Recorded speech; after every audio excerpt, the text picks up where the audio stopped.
I'm joined now by former federal prosecutors John Flannery and Joyce Vance on this big Supreme Court day. John Flannery, your view of the decision, specifically the New York case that the president is not above the law.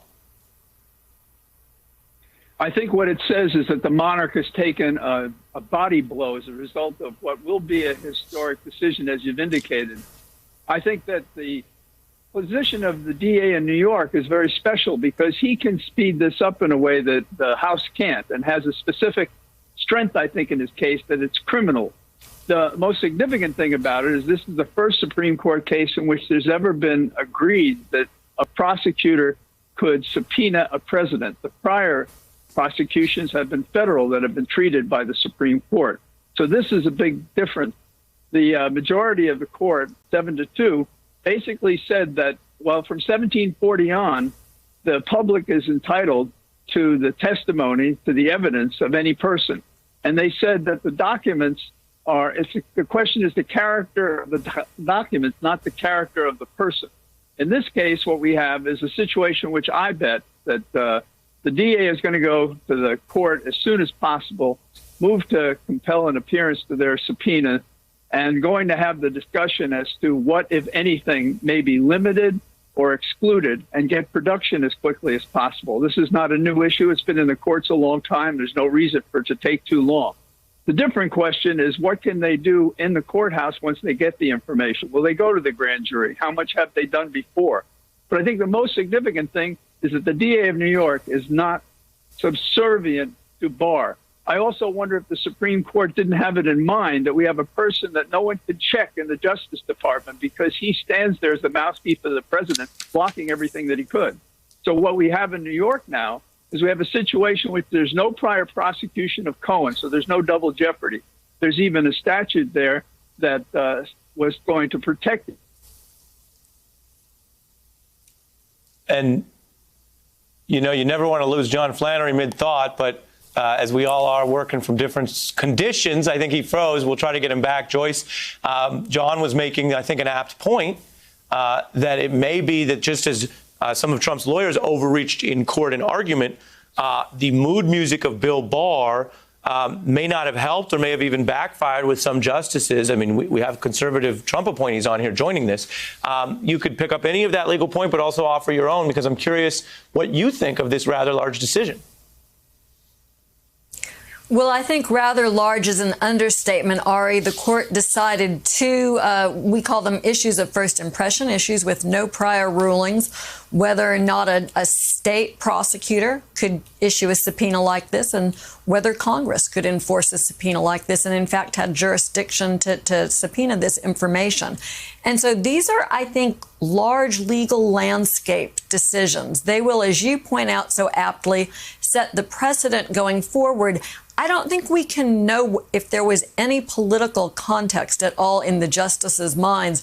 These look to me like they are largely legalistic rulings by people who were focused intently on the relationship between the different branches of government, looking less, I think, at this particular situation and more at what the landscape would look like going forward. Although, of course, they're ruling in this specific case, but they clearly had in mind in the historical discussion and in their discussion of how these powers had to be right-sized and compared and balanced. They wanted to create a working system going forward, not something that reacted just to the very unusual Trump presidency.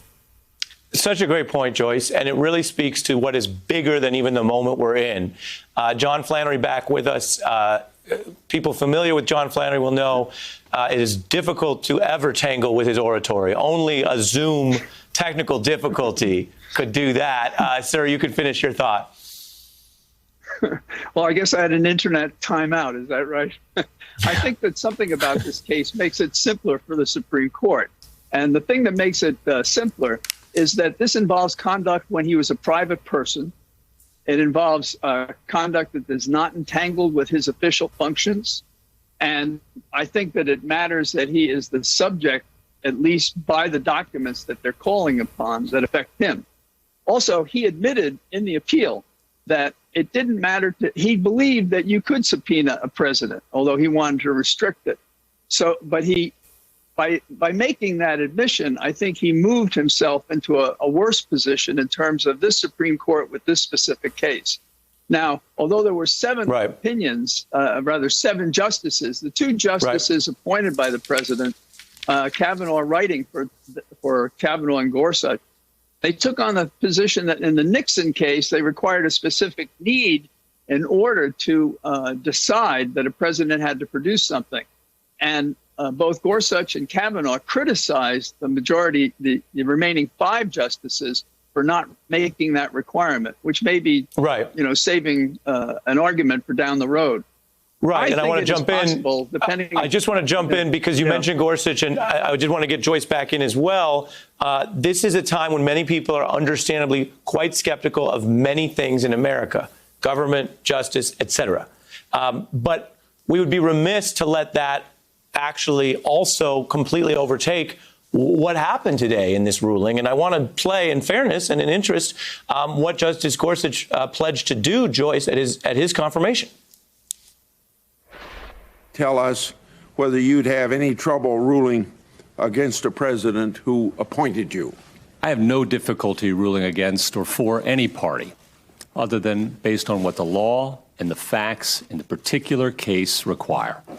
That there's no such thing as a Republican judge or a Democratic judge. We just have judges in this country.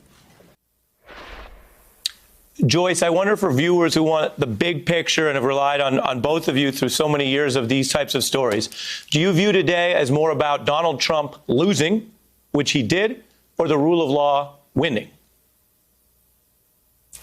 Well, you know the answer, Ari. Today is a win for the rule of law. Justice Gorsuch put vitality into the words that he spoke during his confirmation hearings.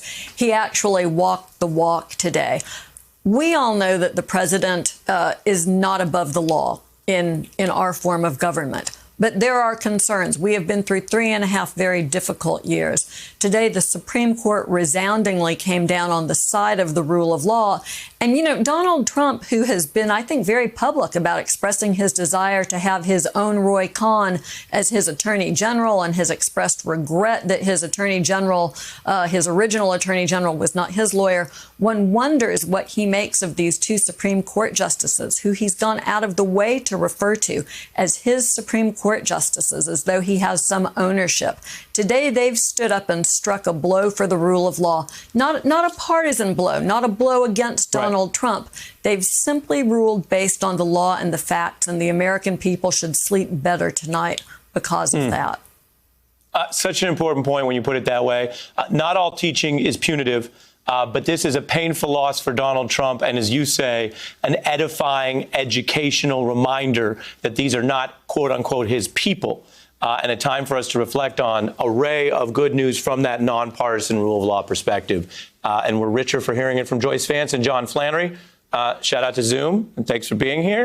And we'll get you both back. Hey, I'm Ari Melber from MSNBC. You can see more of our videos right here, or better yet, subscribe to our YouTube channel below. You could have been anywhere in the world, but you're here with us, and we appreciate that.